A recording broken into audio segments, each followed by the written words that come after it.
Hi everyone, thanks for joining. My name is Ben van Sprundel. I'm currently working as a marketing director for NoCRM. In NoCRM, we help mostly small businesses and sales teams to improve their sales efforts by providing an easy to use, non-technical, affordable and sales-focused CRM. In contrary to some of the well-known CRM providers like Salesforce, we focus on keeping it simple and efficient for SMB. Before working in NoCRM, I co-founded a startup. I was in charge of both our marketing and sales teams. So I've learned firsthand about the challenges and the importance of aligning marketing and sales. Next slide, please. So yes, we'll start off today by going a little bit into the problems that come with disalignment of marketing and sales, the importance of it, and why it is becoming more important than ever in this day and age. Then we'll go over some strategies that can improve alignment. We'll present shortly how NoCRM and Active Demand and our integration can help your team align marketing and sales, and we'll finish off answering any questions you might have. So yeah, so the problem, I'll start off by saying that there was a very interesting research done which found that nearly half of all sales and marketing professionals don't feel they're well aligned. And honestly, it's not surprising. The way most companies are set up and logically is with a different marketing and sales department and team.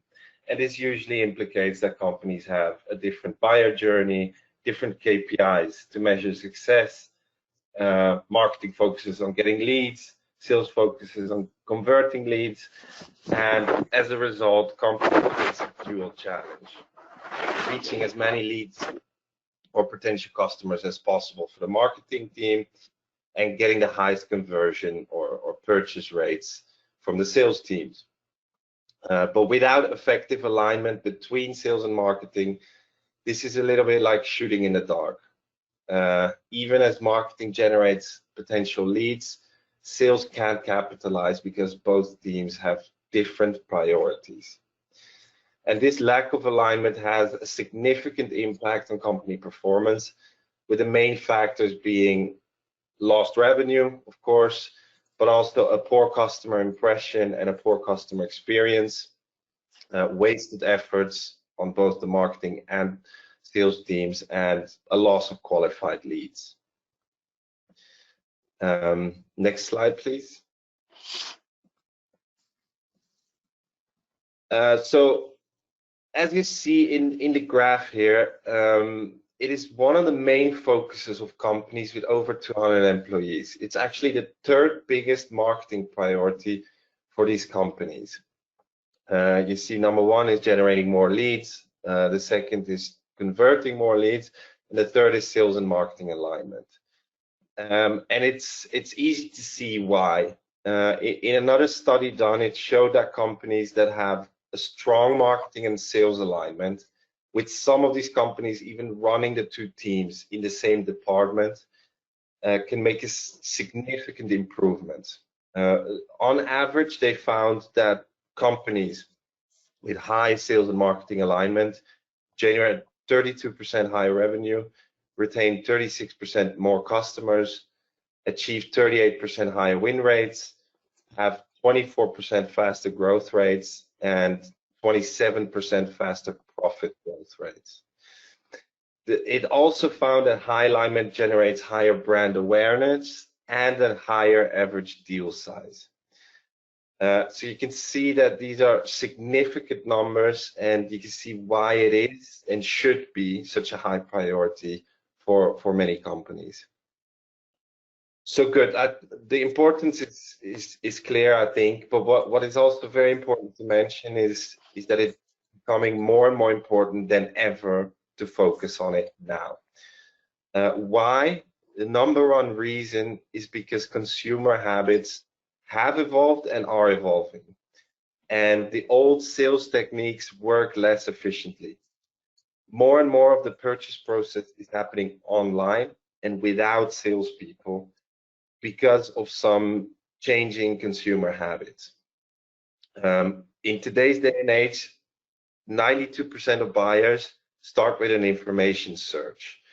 53% of buyers find that going online and researching on their own is superior to interacting with a salesperson. 75% of buyers depend on social networks to learn about choosing the right vendor, and 90% of buyers won't take a cold call. And in SaaS platforms, software as a service companies, the numbers are even more telling, with the average buyer not wishing to be contacted by vendors until they're 57% through the sales funnel. So if you look at the traditional marketing funnel, in today's world, sales is becoming more part of the wider marketing funnel. Of course, this all depends a little on the type of customer you're targeting and the type of company you are, but it is clear that the traditional approach is changing. Sales is being pushed down further down the funnel, and therefore, rather than a sales-driven funnel as it used to be, it's now more and more becoming part of a marketing-driven funnel. So yeah, before we'll discuss some strategies how you can improve your alignment. But before anything else, alignment starts with people. You can do all you want, but if there's no or little communication and understanding between the marketing and sales teams, nothing's gonna work. Not only managers should have regular meetings between each other, every salesperson and every marketer in the company should understand what the others are doing, what the challenges are, and actually see them in action. And some of the things that can be implemented to improve alignment across the whole team are the following. First of all, like I said, it is important for management and managers and the company in general to start measuring sales and marketing more as a joint project than two separate ones. This will have a lot to do with defining the success metrics for every team and for the company, which Sean will explain a little bit later in the presentation. But it is key that management and managers meet regularly and have a common goal. Some other strategies that can be very useful to align the two teams is, first of all, have an onboarding marketing meeting with every salesperson and the other way around. From the get-go, whenever they start in the sales team or the marketing team, they have to understand what the others are doing from the beginning. Shadow sales calls can be very useful for marketers to get a better understanding of the client, the sales process, the pain points, values of the customers, but also of the sales team.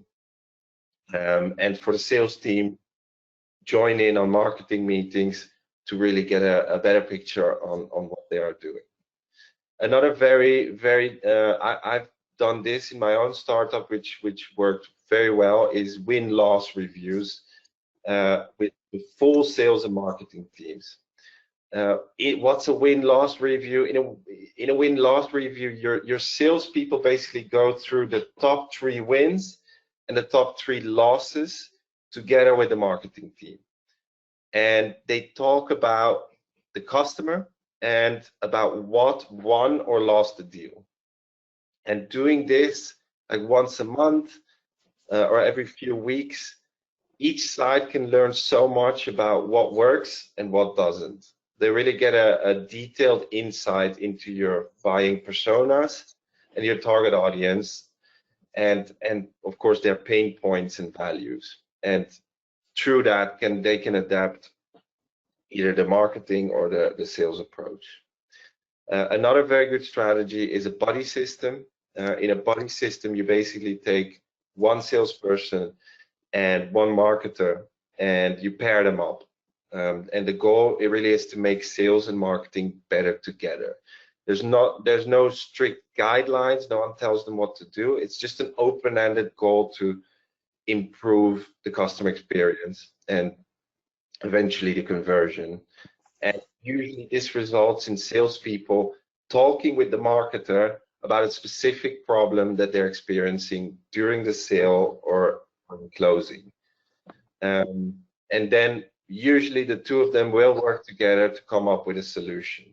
And it's a nice way to get both sides focused on the same goal and on one particular aspect of the funnel. I'll hand it off to you, Sean. Okay, thanks very much, Ben. Yeah, and some very good points there. I think that definitely sales and marketing alignment. I think it's intuitive to understand that if the two teams are aligned, then there's definitely going to be a net positive impact on the business, and also, let's face it, people enjoying their jobs, right? It's the case that they're helping each other. Now, one of the things I think is important to understand, I would say get alignment on, is the buyer persona of the either the company or the individual buyer that you're targeting, because reality is we can't be all things to all people. It's good to have a well-defined, like your product or service, it solves a very specific problem for a very specific persona, right? So that's this person, or I should say this, what this company looks like. This is the problem that company has that we are uniquely positioned to help.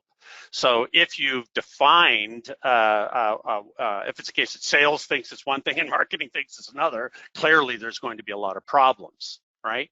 So if it's a case that we can define this this persona or a sort of an avatar of the ideal customer, the problems that they solve, what does their day-to-day look like? What is the impact to that person or company if that problem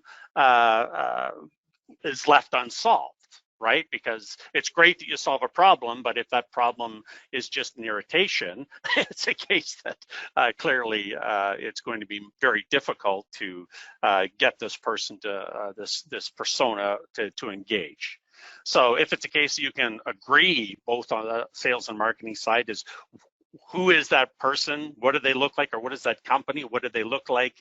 And what clearly is the problem that that they have that you solve? I think it's a case that you're 95% of the way up the mountain of alignment.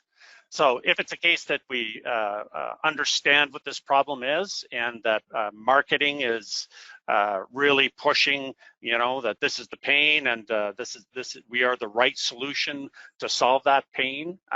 It's a case that when we actually start engaging with the prospect on the sales side, they're not telling a different story or trying to solve something different. So, and the reality is that it is an iterative process, because you learn, you know, you can speculate this is what the problem is and this is what the pain is, but let's face it, you in your company, in your marketing and sales team, you currently may not be experiencing that exact problem, right? So if it's a case that you're not, as a company, experiencing the problem that you solve, then really it's the voice of the customer and engaging with the customer that makes refinements on this buyer persona. So yes, it's not shifting on a day-to-day basis, but let's face it, I think it's important to recognize that this persona will evolve through time.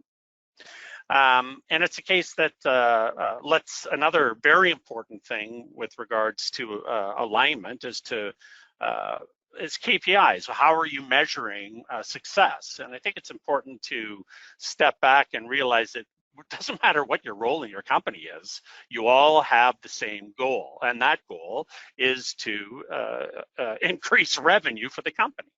Right? And it's not about if you can't connect the dots between what your role is and what your functional group in the company does with respect to impacting that revenue number, then there's some internal rules and definitions that need to be adjusted. So absolutely the most important KPI for anybody in your organization is to understand that it is about increasing revenue. So now that we realize that it's increasing revenue, this is the mountain our entire company is climbing, and we're all looking at the exact same peak. Now, of course, there's individual KPIs on functional KPIs that need to be defined. And specifically on the sales and marketing organizations, I think it's a case that it has to be, actually, I don't think, I know, it has to be the case that it is a collaborative approach to generating revenue. Because let's face it, the salespeople are as very close to the revenue, and the marketing folks are a part of the process through generating new revenue, expansion, cross-sale, upsell, etc. Now, it's a case that if we think about the role of marketing, right, and this is something also that I think you should discuss and get agreement on in your company, I argue the role of marketing is to make it easier to sell, right? It isn't about lead gen. It isn't about making a nice, fuzzy, warm feeling, emotional feeling, an emotional connection with your customers and the company. Everything you do is related to that one thing, is making it easier to sell. And if the sales folks truly believe that the marketers do understand that as the role, then let me tell you, you guys are going to be absolutely best friends, right? So it's about alignment, understanding the mountain that you're all climbing, which is generating revenue. And definitely there are some KPIs or performance indicators like SQLs, understanding the handoff between marketing to sales and sales' involvement, ownership of the prospect during the buyer journey, et cetera. I think these are all important parts of the alignment story as well. Now, there's another challenge that we all face as companies, and it's really, it's really about data and information management, right? Because as a company, again, we're looking outside, we are climbing this mountain. We may not know what's over the next hill. We may have agreement on what the peak looks like and what success looks like, but outside of the company, we're trying to, again, help somebody that has a well-defined problem to solve that problem with your product or service. So it really involves a lot of data and engagement with these people who do not actually work for your company. So first, the type of data is really speculative data, and I think, or information data. So I call it metadata. It's really descriptive of, so we've made this definition of what the buyer persona is or who the ideal company that we're targeting looks like. And then what we're gonna do is go out and do some research, trying to find companies that match that persona or contacts or what have you. But the reality is, it is speculative because you're looking at the definition of your persona, you're looking out in the world, how do I meet more of these people? The reality is it's going to be speculative that this definition, actually your definition matches with that group of people or that audience. And again, you could be right, you could be wrong, who knows, right? And some of the data you're going to have is going to be out of date, right? So typically we're capturing this data, it's in spreadsheets, slide decks, reports. It's really static data that is, again, speculative because we don't know for certain that it matches, there is a match between our perception and the reality of who these companies or people are. Then further down the journey, it's a case that we have people we're doing marketing efforts or what have you, we're engaging with these people. We've taken our information, we're heading out down the mountain to start climbing to try, applying pressure to this audience. And now we're gonna actually get people engaging with us. So we will start getting behavioral data. right? So behavioral data, maybe they're downloading white papers, maybe they're engaging on searches on the website, and so there's a bunch of stuff that they're doing, and you're not, again, you're an observer from afar in this story. So some of the systems that will automatically collect this stuff is clearly things like Google Analytics, your ad platforms, the social platforms, maybe your marketing automation system, as well as there's people that maybe they bought and they referred. So there's a bunch of systems here that are collecting the behaviors of these people. And again, further down the journey, it's now we're truly engaged one-on-one with people. We're talking to them, and this is where it's factual data, because you are asking the prospects questions, they're answering, or they're asking you questions and you're answering. And these types of systems that are collecting this is maybe it's your lead management system or your phone software, email software, chat software, social, all of these things where people are engaging one-on-one. This is a factual data. So the truth is at the bottom, inference is at the top. So definitely what we need to be doing is we need to have a loop where we're taking the direct interaction data and flowing it back to better target our speculative data, update our behaviors, and be able to, again, with the slight iterations, maybe adjust our buyer persona. Now, it's important, like I've talked about a lot of different technology in that previous slide, because there's all these things where we're, storing information, engaging with prospects. So there's a lot of systems there, right? So it's a case that the two most important systems when we're talking about sales and marketing alignment is the CRM, which is the software that the salespeople are engaging on a day-to-day basis, and they're project managing the opportunities, and the marketing automation system, where the marketing team is using these tools to apply pressure to that audience of people with the intent of accelerating the buyer journeys, and again, making it easier for people to sell. So it's a case that I argue you have to have two pieces of software. Your marketing tools have to actually be well aligned to your sales tools, because it's a case you've got the people problem solved, but if your technology doesn't work together, then clearly there's going to be a challenge of getting your sales and marketing teams aligned. So it's a case that I'm just going to talk about another alignment concept that does relate to both the technology and the sales and marketing teams.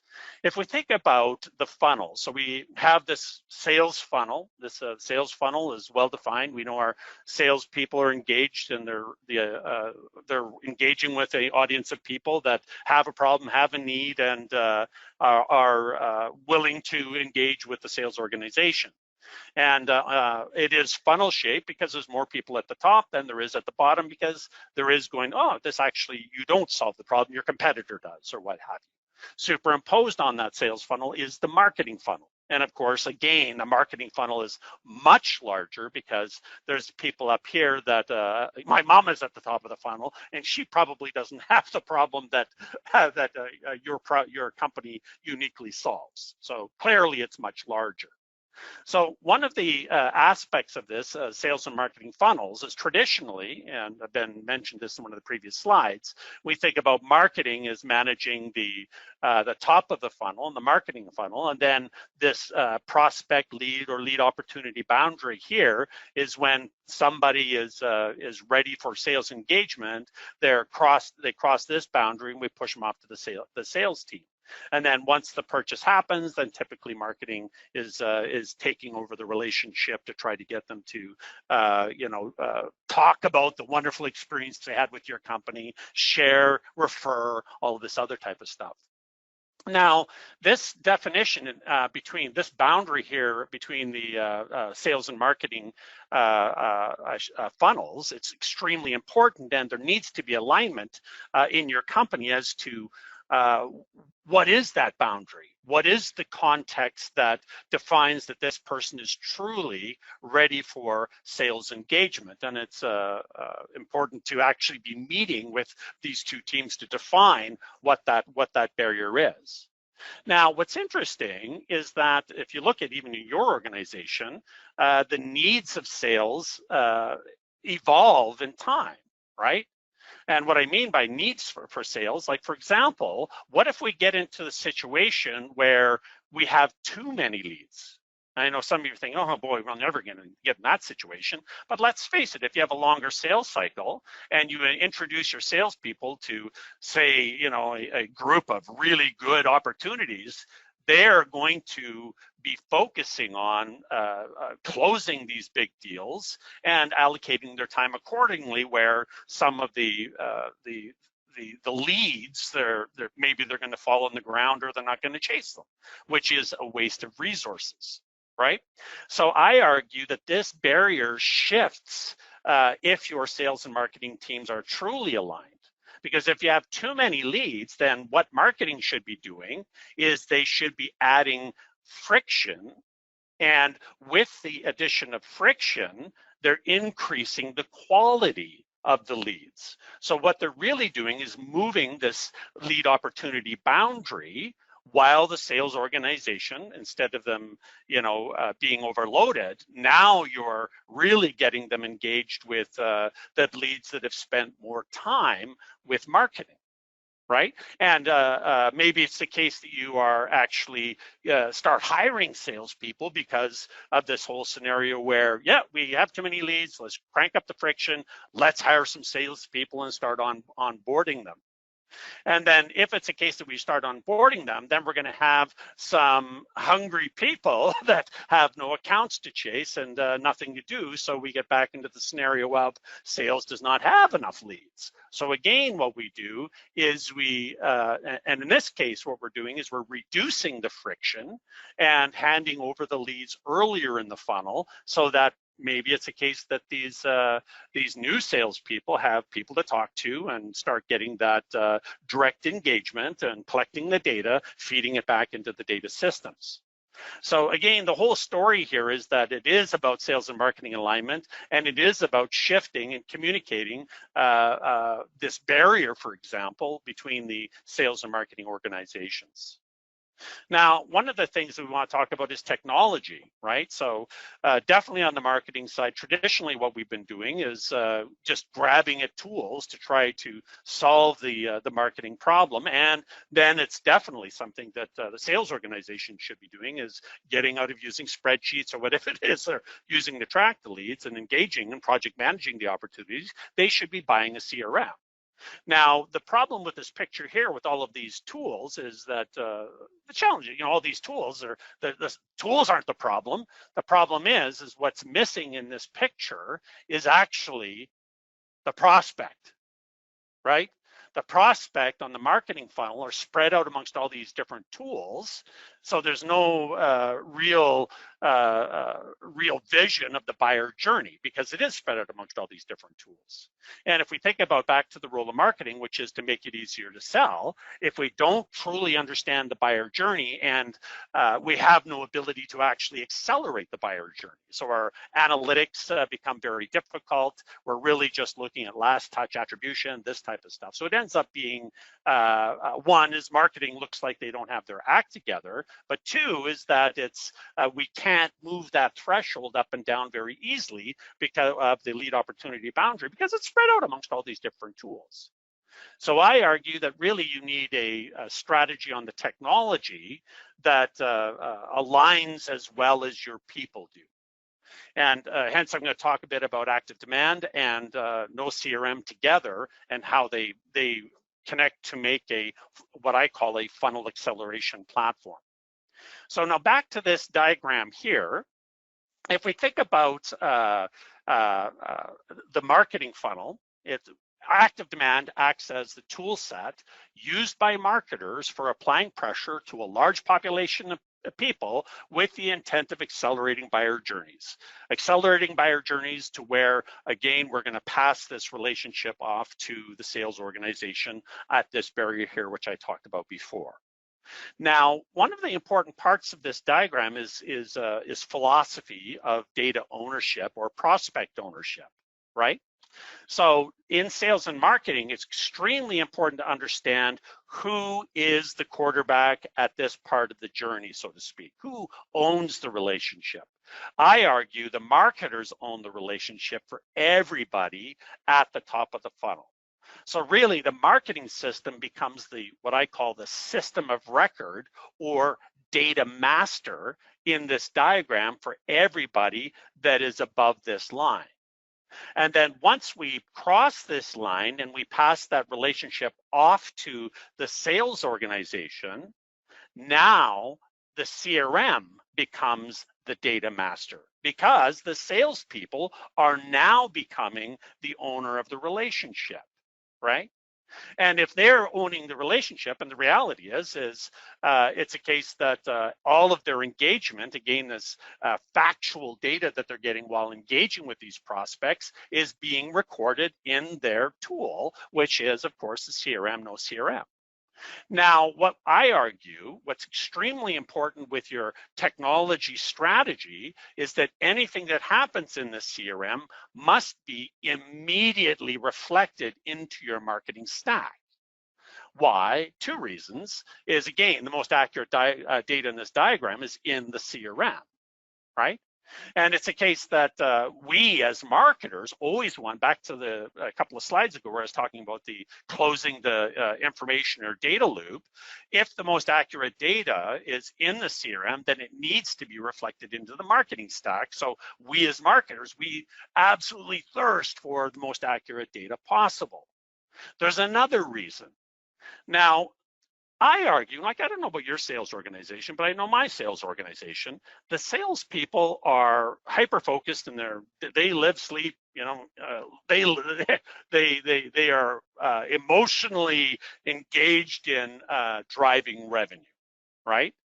And closing sales. But the one thing that they don't have is technical expertise, right? The salespeople, and why I say they don't have, it's not that they're not smart, it's a case that they are very focused on Pareto's principle. 80% of their revenue comes from 20% of their activities. And so the question is, what are they doing the other 80% of the time? Let me tell you, they don't want to be going out learning how to use technology. They want to be becoming more productive and, of course, increasing their efficiency with closing business. The people that are typically really good at technology are the marketers. And there's tons of opportunity for marketers at this part of the buyer journey, right? And the only way we can truly participate is if we have this reflective nature between the CRM and the marketing stack. And then if we do this, it actually changes the left side of this diagram, where starts off at marketing, and sales and marketing are working together through this part of the process to, again, accelerate the buyer journeys and to jointly increase revenue. So this type of one is typically sales and marketing tools do not work together well unless they have people that are working together. But two, there needs to be some type of a strategy with regards to ownership, transfer of ownership, etc. And if you have a truly integrated sales and marketing platform, you will find that, again, it helps with the alignment of the people. So I'm going to talk a little bit about the tech, and we're going to give you a quick walkthrough of a real example of how marketing and sales teams are working together with the technology. So Active Demand, it's a full stack marketing platform that starts with the buyer journey. With our tracking system, we're literally able to track everything the prospects do from first touch on the website all the way through to purchase, cross-sell, upsell, cross-sell, etc. And with this tracking, we are tracking, again, we understand as marketers the full buyer journey. We have a set of tools that we use to accelerate the buyer journey. So we do have a full social engagement stack, a full email marketing stack. We have landing pages, appointment scheduling, surveys. Reporting is extremely important for marketers to communicate the impact they're having with their marketing activities and to optimize their marketing activities. So we have a fantastic data engagement platform, which is dashboards, reports, etc.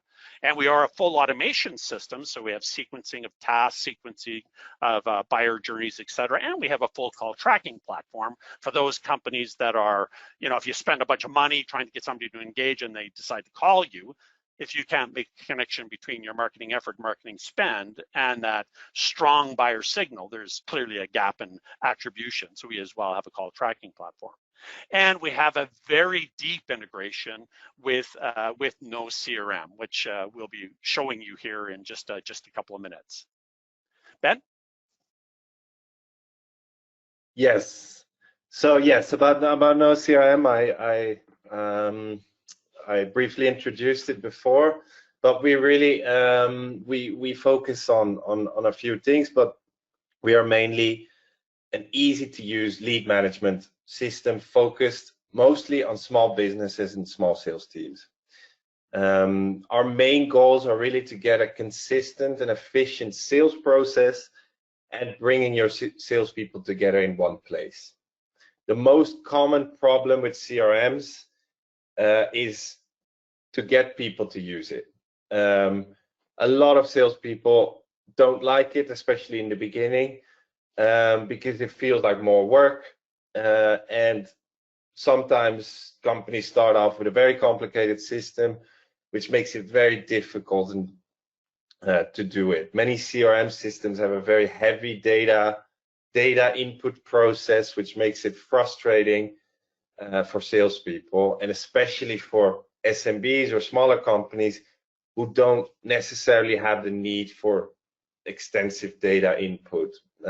That's why in NoCRM we focus on keeping it simple and having the focus on what to do next.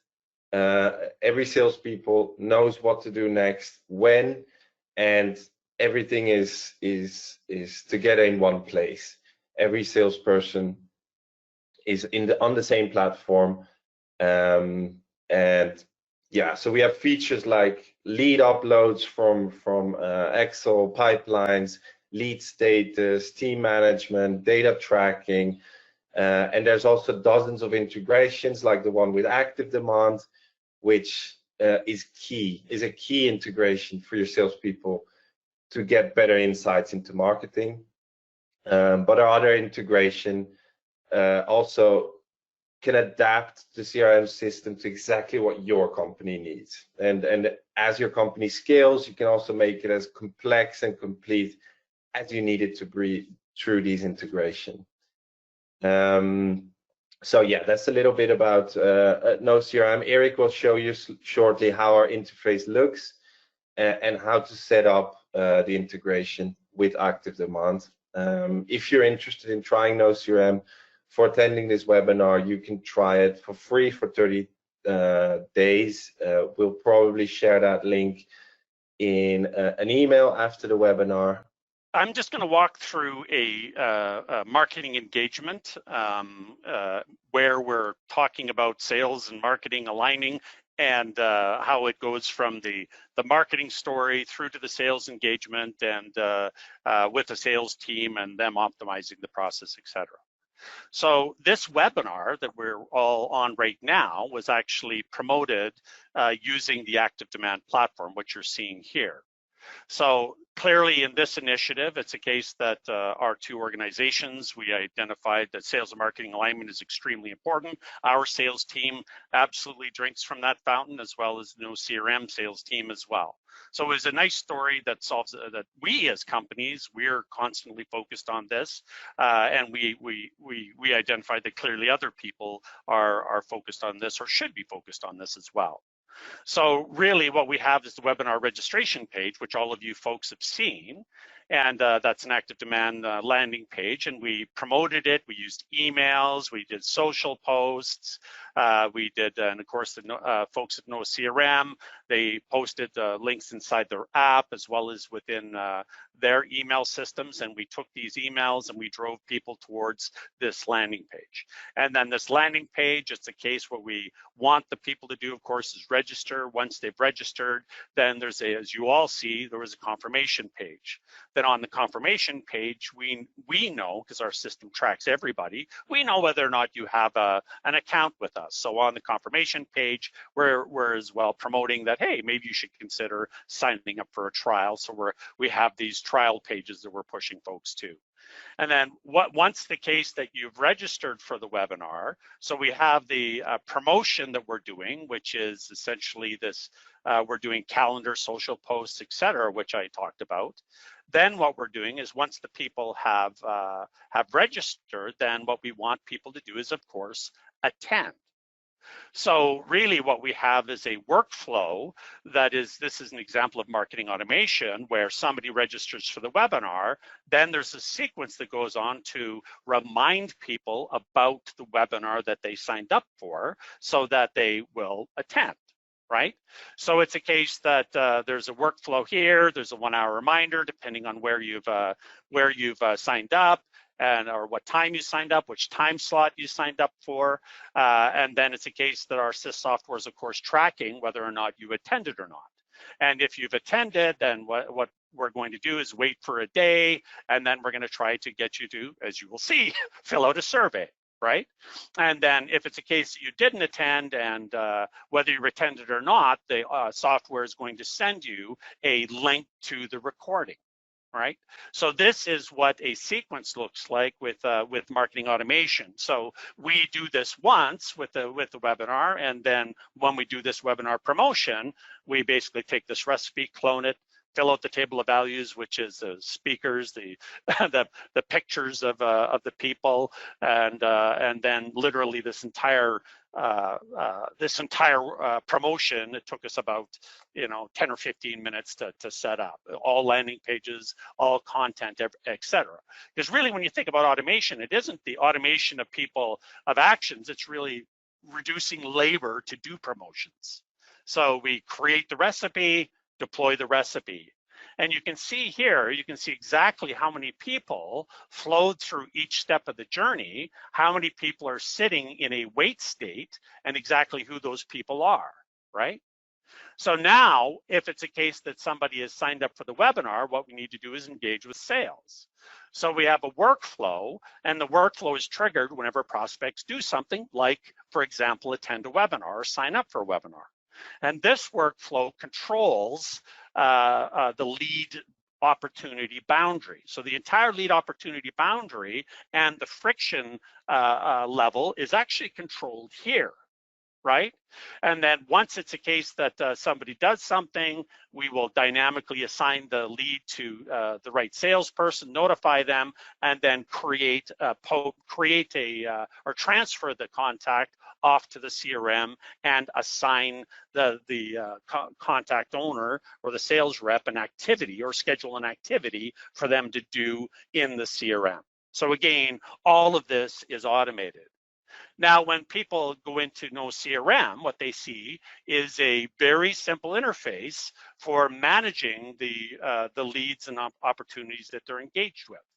And Ben mentioned this, is that the challenge with deploying a CRM in any business is really getting salespeople to use it. And if the CRM software is overly complex, really it'll get in the way of the salesperson and delay the adoption of the CRM. So the really nice thing about NoCRM is that it's simple, easy to use, and really it's an extension of the salesperson's day-to-day engagement.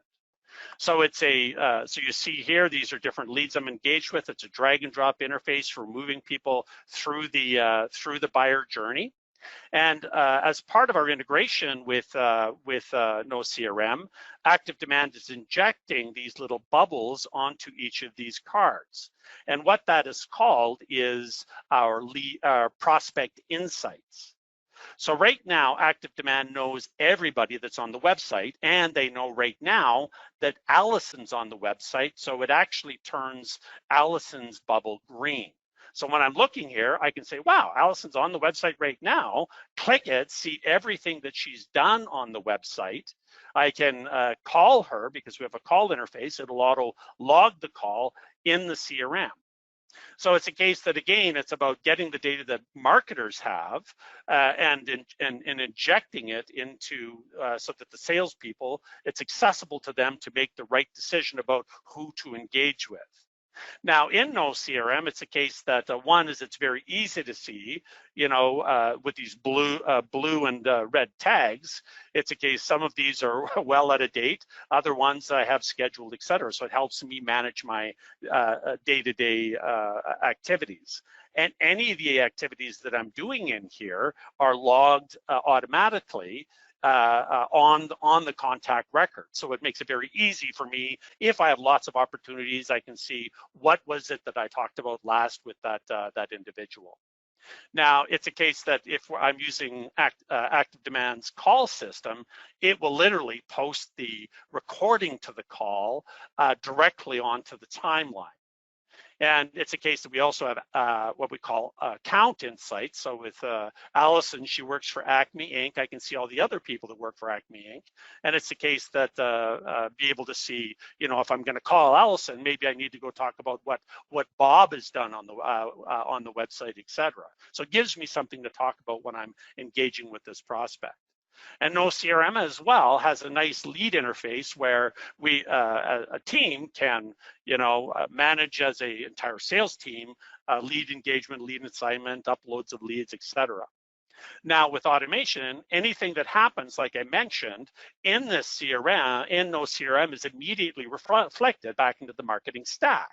So we can actually trigger automations automatically for the sales folks based on context.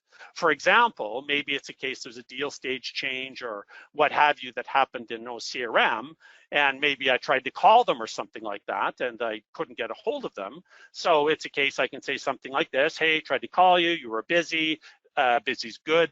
Please pick a time on my appointment scheduler, which is part of Active Demand. Pick a time that's right for you. Now, if they book a meeting, they're kicked out of the sequence, or if the sales rep changes an attribute on the lead, it can kick them out of the sequence. But if they do nothing, we can keep gently persuading them to try to book that meeting. And if they do not book the meeting, we can automate a task in the CRM for the salesperson to give it one last go.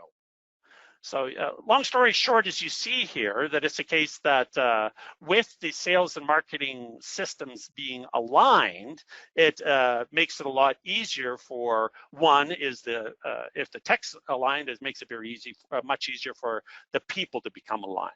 And also it's a case that, again, as marketers, we're typically experts at the tech stack. We can find opportunities to help the sales folks while the prospect is owned by the salesperson during this phase of the buyer journey that is directly in the sales funnel. So really, again, what we're really talking about here is sales and marketing alignment. And with alignment, we're going to get business success. And definitely there's some challenges that we face independently as sales and marketing organizations. But it's a case that, again, we have to step back and realize what the goal is, and it's really accelerating buyer journeys and, more importantly, driving revenue for your business. So I argue, and we've argued in this presentation, is that you need to have a people strategy, a data management strategy, technology strategy, and definitely come up with a set of tools that work seamlessly together for both the sales and marketing organizations. So definitely with NoCRM and Active Demand, tightly integrated systems that work seamlessly together and solve many of the sales and marketing alignment problems. Yeah, if you want to learn more, please try NoCRM. You can have a free call too, where we give you some more information and help you set up your account. And also we have on the Active Demand side, if you're interested to learn more about marketing automation, we do have a free Marketing Automation Academy. It's at learn.activedemand.com, and that's free to anybody, whether you have our software or not. So definitely, if you're interested in learning more about sales and marketing engagement, that is a fantastic resource for you.